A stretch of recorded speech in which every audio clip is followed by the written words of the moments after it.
ಸ್ನೇಹಿತರೆ, ಚರಿತ್ರೆ ಮತ್ತೊಂದು ವಿಡಿಯೋಗೆ ನಿಮಗೆಲ್ಲ ಪ್ರೀತಿಯ ಸ್ವಾಗತ. ಹೊಟ್ಟೆಗೆ ಹಿಟ್ಟಿಲ್ಲದೆ ಒದ್ದಾಡುತ್ತಿದ್ದ ಪಾಕಿಸ್ತಾನ ಈಗ ಹಿಂಸಾಚಾರದ ಬೆಂಕಿಯಲ್ಲಿ ಧಗನೆ ಹೊತ್ತಿ ಉರಿತಾ ಇದೆ. ಇಲ್ಲಿವರೆಗೆ ಬೇರೆ ದೇಶಗಳಿಗೆ ಬೆಂಕಿ ಹಚ್ಚಿ ತಮಾಷೆ ನೋಡುತ್ತಿದ್ದ ಪಾಕಿಸ್ತಾನ ಇವತ್ತು ಆಂತರಿಕ ಸಂಘರ್ಷದಲ್ಲಿ ಸಿಲುಕಿ ಒದ್ದಾಡ್ತಾ ಇದೆ. ಯಾರೋ ಬೇರೆ ದೇಶದವರು ಬಂದು ಪಾಕಿಸ್ತಾನವನ್ನ ಈ ಸ್ಥಿತಿಗೆ ತಂದಿಲ್ಲ, ಬದಲಾಗಿ ಪಾಕಿಸ್ತಾನದ ಜನರೇ ಪರಸ್ಪರ ಹೊಡೆದಾಡಿಕೊಳ್ತಾ ಇದ್ದಾರೆ. ಪಾಕಿಸ್ತಾನದಲ್ಲಿ ಯಾವ ಮಟ್ಟಿಗೆ ಸಂಘರ್ಷ ನಡೀತಾ ಇದೆ ಅಂದರೆ ಇಲ್ಲಿವರೆಗೆ 150ಕ್ಕೂ ಹೆಚ್ಚು ಮಂದಿ ಈ ಸಂಘರ್ಷದಲ್ಲಿ ಬಲಿಯಾಗಿದ್ದಾರೆ. ಮುಂದಿನ ಯಾವುದೇ ಕ್ಷಣದಲ್ಲಿ ಪಾಕಿಸ್ತಾನದಲ್ಲಿ ಏನಾಗುತ್ತೆ ಅನ್ನೋದನ್ನು ಹೇಳೋದಕ್ಕೆ ಸಾಧ್ಯವಿಲ್ಲ. ಅಲ್ಲಿನ ಜನ ಜೀವ ಕೈಯಲ್ಲಿ ಹಿಡಿದುಕೊಂಡು ಬದುಕ್ತಾ ಇದ್ದಾರೆ. ಮುಂದೇನಾಗುತ್ತೋ ಅನ್ನುವ ಭಯ ಅಲ್ಲಿನ ಅಮಾಯಕ ಜನರನ್ನ ಕಾಡ್ತಾ ಇದೆ. ಅಂದಹಾಗೆ ಪಾಕಿಸ್ತಾನದಲ್ಲಿ ನಡೀತಾ ಇರೋದು ಧರ್ಮಯುದ್ಧ. ಈ ಮಾತನ್ನ ಕೇಳಿದಾಗ ನಿಮಗೆ ಖಂಡಿತವಾಗಿಯೂ ಶಾಕ್ ಆಗಿರುತ್ತೆ. ಅರೆ, ಪಾಕಿಸ್ತಾನದಲ್ಲಿ ಧರ್ಮಯುದ್ಧ ಆಗೋದಕ್ಕೆ ಹೇಗೆ ಸಾಧ್ಯ? ಪಾಕಿಸ್ತಾನದಲ್ಲಿರೋದು ಮುಸ್ಲಿಂ ಸಮುದಾಯ, ಹಿಂದೂಗಳ ಸಂಖ್ಯೆ ಅಲ್ಲಿ ತೀರಾ ಕಡಿಮೆ. ಇದ್ದವರು ಕೂಡ ಮುಸ್ಲಿಮರ ವಿರುದ್ಧ ಹೋರಾಡುವ ಶಕ್ತಿಯನ್ನ ಹೊಂದಿಲ್ಲ. ಹೀಗಿರುವಾಗ ಪಾಕಿಸ್ತಾನದಂತಹ ದೇಶದಲ್ಲಿ ಧರ್ಮದಂಗಲ್ ಆಗೋದಕ್ಕೆ ಹೇಗೆ ಸಾಧ್ಯ ಅನ್ನುವ ಪ್ರಶ್ನೆ ಸಾಮಾನ್ಯವಾಗಿ ಎಲ್ಲರಲ್ಲೂ ಮೂಡುತ್ತೆ. ಇದಕ್ಕುತ್ತರ ನಿಮ್ಮನ್ನ ಬೆಚ್ಚಿ ಬೀಳಿಸುತ್ತೆ. ಪಾಕಿಸ್ತಾನದಲ್ಲಿ ಕೋಮು ಗಲಭೆ ನಡೀತಾ ಇರೋದು ಬೇರೆ ಬೇರೆ ಧರ್ಮಗಳ ನಡುವೆ ಅಲ್ಲ, ಬದಲಾಗಿ ಮುಸ್ಲಿಂ ಸಮುದಾಯದ ಒಳಗೆಯೇ ಈ ದಂಗೆ ನಡೀತಾ ಇದೆ. ಇದೇ ದಂಗೆಯ ರೋಷಾಗ್ನಿಗೆ ಇಲ್ಲಿವರೆಗೆ 150ಕ್ಕೂ ಹೆಚ್ಚು ಮಂದಿ ಬಲಿಯಾಗಿದ್ದಾರೆ. ಪರಿಸ್ಥಿತಿ ಇದೇ ರೀತಿ ಮುಂದುವರೆದ್ರೆ ಸಾವಿನ ಸಂಖ್ಯೆ ಹೆಚ್ಚಾಗುವ ಸಾಧ್ಯತೆ ಇದೆ. ಅಷ್ಟೇ ಅಲ್ಲ, ಪಾಕಿಸ್ತಾನ ಛಿದ್ರವಾಗುವ ಎಲ್ಲ ಲಕ್ಷಣಗಳು ಕಾಣಿಸ್ತಾ ಇದೆ. ಅಷ್ಟಕ್ಕೂ ಪಾಕಿಸ್ತಾನದಲ್ಲಿ ಆಗ್ತಾ ಇರೋದು ಏನು? ಮುಸ್ಲಿಂ ಸಮುದಾಯದ ನಡುವೆಯೇ ಸಂಘರ್ಷಗಳು ನಡೀತಾ ಇರೋದು ಯಾಕೆ? ಈ ಸಂಘರ್ಷದಲ್ಲಿ ಪಾಕಿಸ್ತಾನ ಛಿದ್ರವಾಗೋದು ಹೇಗೆ? ಎಲ್ಲವನ್ನ ಡೀಟೇಲ್ ಆಗಿ ತೋರಿಸ್ತೀವಿ ನೋಡಿ.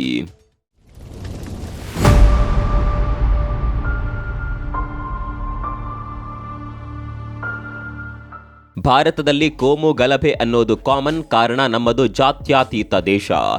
ಭಾರತ ಎಲ್ಲ ಜಾತಿ ಧರ್ಮಗಳಿಗೂ ಸಮಾನ ಅವಕಾಶವನ್ನ ಕಲ್ಪಿಸಿದೆ. ಇದೇ ಕಾರಣಕ್ಕನ್ಸುತ್ತೆ ನಮ್ಮ ಜಾತಿ ಶ್ರೇಷ್ಠ, ನಮ್ಮ ಧರ್ಮ ಶ್ರೇಷ್ಠ ಅನ್ನುವ ಸಂಘರ್ಷಗಳು ನಮ್ಮ ದೇಶದಲ್ಲಿ ನಡೀತಾನೆ ಇರುತ್ತೆ. ಆದರೆ ಪಾಕಿಸ್ತಾನದಂತಹ ದೇಶದಲ್ಲಿ ಕೂಡ ಕೋಮು ಗಲಭೆ ಆಗುತ್ತೆ ಅಂದ್ರೆ ಅದನ್ನ ನಂಬೋದು ಕಷ್ಟ ಆಗಬಹುದು.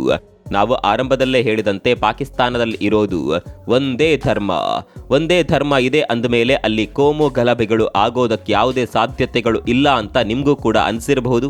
ಆದರೆ ಸದ್ಯಕ್ಕೆ ಪಾಕಿಸ್ತಾನದಲ್ಲಿ ಸಂಘರ್ಷ ನಡೀತಾ ಇದೆ. ಅದು ಕೂಡ ಆಂತರಿಕ ಸಂಘರ್ಷ. ಮುಸ್ಲಿಂ ಧರ್ಮದಲ್ಲೇ ಇರುವ 2 ಪಂಗಡಗಳ ನಡುವೆ ನಡೆಯುತ್ತಿರುವ ಆಂತರಿಕ ಸಂಘರ್ಷ ಅದು. ಇದೇ ಆಂತರಿಕ ಸಂಘರ್ಷ ಪಾಕಿಸ್ತಾನ ದೇಶಕ್ಕೆ ಬೆಂಕಿ ಇಟ್ಟು ಬಿಟ್ಟಿದೆ. ಸ್ನೇಹಿತರೆ, ನಿಮಗೆ ಗೊತ್ತಿರಲಿ, ಪಾಕಿಸ್ತಾನದ ಒಟ್ಟು ಜನಸಂಖ್ಯೆ 24 ಕೋಟಿ. ಇದರಲ್ಲಿ 97% ಮುಸ್ಲಿಂ ಧರ್ಮವನ್ನ ಪಾಲನೆ ಮಾಡ್ತಾರೆ. ಈ 97% ಮುಸ್ಲಿಮರಲ್ಲಿ 80ರಿಂದ 90% ಸುನ್ನಿ ಪಂಗಡಕ್ಕೆ ಸೇರಿದ ಮುಸ್ಲಿಮರಿದ್ದಾರೆ. ಉಳಿದ 10-15% ಮುಸ್ಲಿಮರು ಶಿಯಾ ಪಂಗಡಕ್ಕೆ ಸೇರಿದವರು. ಜಾಗತಿಕ ಮಟ್ಟದಲ್ಲಿ ನೋಡಿದರೆ ಹೆಚ್ಚಿನ ಸಂಖ್ಯೆಯಲ್ಲಿರೋದು ಸುನ್ನಿ ಪಂಗಡದ ಮುಸ್ಲಿಂ. ಶಿಯಾ ಪಂಗಡದ ಮುಸ್ಲಿಮರಲ್ಲಿ ಅಲ್ಪಸಂಖ್ಯಾತ ಪಂಗಡ ಅಂದ್ರೂ ತಪ್ಪಾಗೋದಿಲ್ಲ. 2 ಪಂಗಡಗಳ ಧರ್ಮ ಒಂದೇ ಆದ್ರೂ ಒಬ್ಬರನ್ನು ನೋಡಿದರೆ ಇನ್ನೊಬ್ಬರಿಗೆ ಆಗೋದಿಲ್ಲ. ಅದಕ್ಕೆ ಹಲವು ಕಾರಣಗಳಿದೆ. ಪ್ರವಾದಿ ಮೊಹಮ್ಮದ್ ಅವರ ಅಗಲಿಕೆಯ ನಂತರ ಇಸ್ಲಾಂ ಧರ್ಮದಲ್ಲಿ ಒಂದು ಚರ್ಚೆ ಏರ್ಪಡುತ್ತೆ. ಇಸ್ಲಾಂ ಧರ್ಮವನ್ನ ಮುಂದುವರಿಸಿಕೊಂಡು ಹೋಗುವ ನಾಯಕ ಯಾರು? ಈ ಪ್ರಶ್ನೆಗೆ ಉತ್ತರ ಹುಡುಕುವ ಪ್ರಯತ್ನದಲ್ಲಿ ಹಲವು ಅಭಿಪ್ರಾಯಗಳು ಬರುತ್ತೆ. ಈ ಸಂದರ್ಭದಲ್ಲಿ ಸುನ್ನಿ ಮುಸ್ಲಿಂ ಪಂಗಡಕ್ಕೆ ಸೇರಿದವರು ಯಾರಲ್ಲಿ ಒಳ್ಳೆಯ ನಾಯಕತ್ವ ಗುಣ ಇರುತ್ತೋ ಅವರು ನಮ್ಮ ಸಮುದಾಯಕ್ಕೆ ನಾಯಕರಾಗಲಿ ಅಂತ ಹೇಳ್ತಾರೆ. ಆದರೆ ಶಿಯಾ ಪಂಗಡದವರು ಇದಕ್ಕೆ ವಿರೋಧ ವ್ಯಕ್ತಪಡಿಸ್ತಾರೆ. ಹಾಗೆ ಮಾಡೋದಕ್ಕೆ ಆಗೋದಿಲ್ಲ.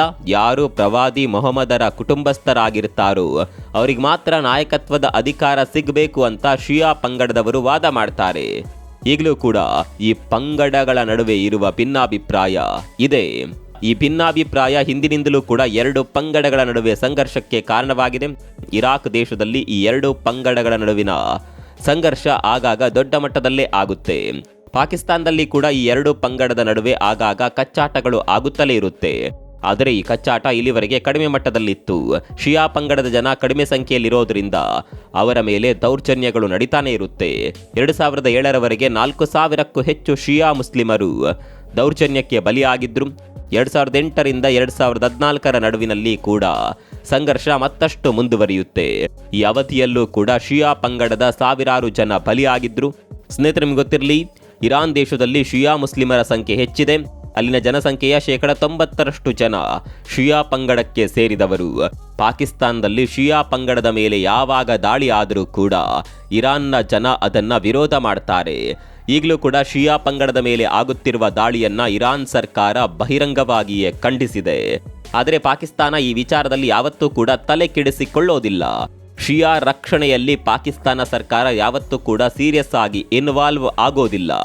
ಅಂದಹಾಗೆ ಈಗ ಸದ್ಯಕ್ಕೆ 2 ಪಂಗಡಗಳ ನಡುವೆ ಸಂಘರ್ಷ ನಡೀತಾ ಇರೋದು ಪಾಕಿಸ್ತಾನದ ಖೈಬರ್ ಪ್ರಾಂತ್ಯದಲ್ಲಿ. ಈ ಪ್ರಾಂತ್ಯದಲ್ಲಿ ಶಿಯಾ ಮುಸ್ಲಿಮರ ಸಂಖ್ಯೆ ಹೆಚ್ಚಿದೆ. ಶಿಯಾ ಪ್ರಾಬಲ್ಯ ಇರುವ ಏಕೈಕ ಪ್ರಾಂತ್ಯ ಇದು. ಇಲ್ಲಿ ಸಂಘರ್ಷಕ್ಕೆ ಪ್ರಮುಖ ಕಾರಣವಾಗಿದ್ದು ಅದೊಂದು ಘಟನೆ. ಈ ಪ್ರಾಂತ್ಯದಲ್ಲಿ ಶಿಯಾ ಮುಸ್ಲಿಮರಿಗೆ ಸಂಬಂಧಪಟ್ಟ ಒಂದು ಮೆರವಣಿಗೆ ಹೋಗ್ತಾ ಇತ್ತು. ಈ ಮೆರವಣಿಗೆಗೆ ಇದ್ದಕ್ಕಿದ್ದ ಹಾಗೆ ಬಂದೂಕುದಾರಿಯೊಬ್ಬ ಎಂಟ್ರಿ ಕೊಡ್ತಾನೆ. ಹೀಗೆ ಎಂಟ್ರಿ ಕೊಟ್ಟ ಬಂದೂಕುದಾರಿ ಇದ್ದಕ್ಕಿದ್ದ ಹಾಗೆ ಗುಂಡಿನ ಮಳೆಗರಿದು ಬಿಡ್ತಾನೆ. ಈ ದಾಳಿಯಲ್ಲಿ 40ಕ್ಕೂ ಹೆಚ್ಚು ಮಂದಿ ಬಲಿಯಾಗ್ತಾರೆ. ಈ ದಾಳಿ ಶಿಯಾ ಪಂಗಡದ ಜನರನ್ನ ಕೆರಳಿಸಿ ಬಿಡುತ್ತೆ. ಈ ದಾಳಿಯಲ್ಲಿ ಸುನ್ನಿ ಜನಾಂಗದ ಪಾತ್ರ ಇದೆ ಅಂತ ಅವರ ಮೇಲೆ ಶಿಯಾ ಪಂಗಡದ ಜನ ದಾಳಿ ಮಾಡೋದಕ್ಕೆ ಶುರು ಮಾಡ್ತಾರೆ. ಹೀಗೆ ಶುರುವಾದ ಸಂಘರ್ಷ ಈಗ 150ಕ್ಕೂ ಹೆಚ್ಚು ಜನರನ್ನ ಬಲಿ ತೆಗೆದುಕೊಂಡಿದೆ. ಇದೇ ರೀತಿ ಮುಂದುವರೆದರೆ ಪಾಕಿಸ್ತಾನ ಒಡೆದು ಹೋಗುವ ಸಾಧ್ಯತೆಗಳು ದಟ್ಟವಾಗಿದೆ. 2 ಪಂಗಡಗಳ ನಡುವೆ ಬಿರುಕು ಮೂಡಿ ದೇಶ ಛಿದ್ರವಾಗುವ ಸಾಧ್ಯತೆಯನ್ನ ಕೂಡ ಅಲ್ಲಗಳೆಯುವ ಹಾಗಿಲ್ಲ.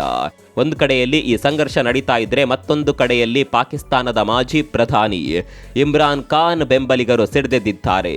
ಪಾಕಿಸ್ತಾನದಾದ್ಯಂತ ದೊಡ್ಡ ಮಟ್ಟದ ಪ್ರತಿಭಟನೆ ಮಾಡ್ತಾ ಇದ್ದಾರೆ.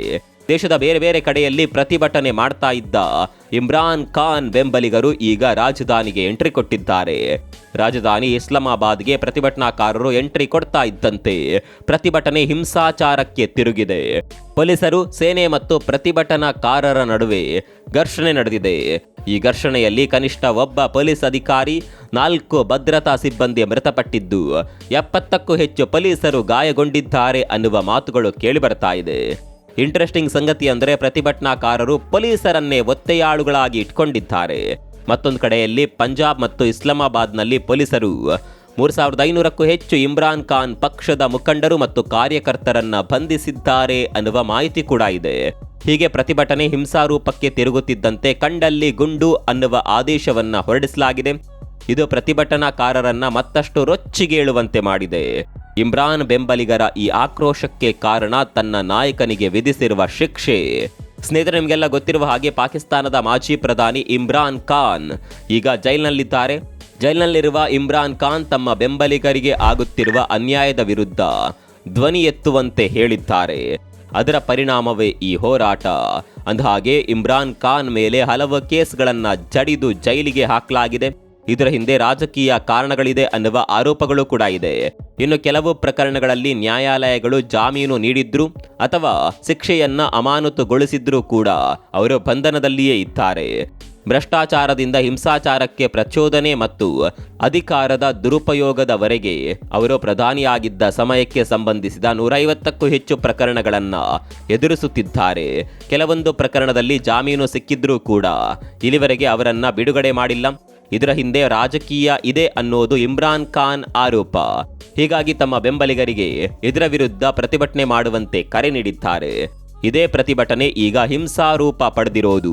ಮತ್ತೊಂದು ಕಡೆಯಲ್ಲಿ ಶಿಯಾ ಸುನ್ನಿಗಳ ನಡುವಿನ ಸಂಘರ್ಷ ಕೂಡ ದೊಡ್ಡ ಮಟ್ಟಕ್ಕೆ ವ್ಯಾಪಿಸುವ ಲಕ್ಷಣಗಳು ಗೋಚರಿಸುತ್ತಿದೆ. ಪಾಕಿಸ್ತಾನದ ಈ ಪರಿಸ್ಥಿತಿ ಬಗ್ಗೆ ನಿಮ್ಗೇನನ್ಸುತ್ತೆ? ಕಾಮೆಂಟ್ ಮಾಡಿ.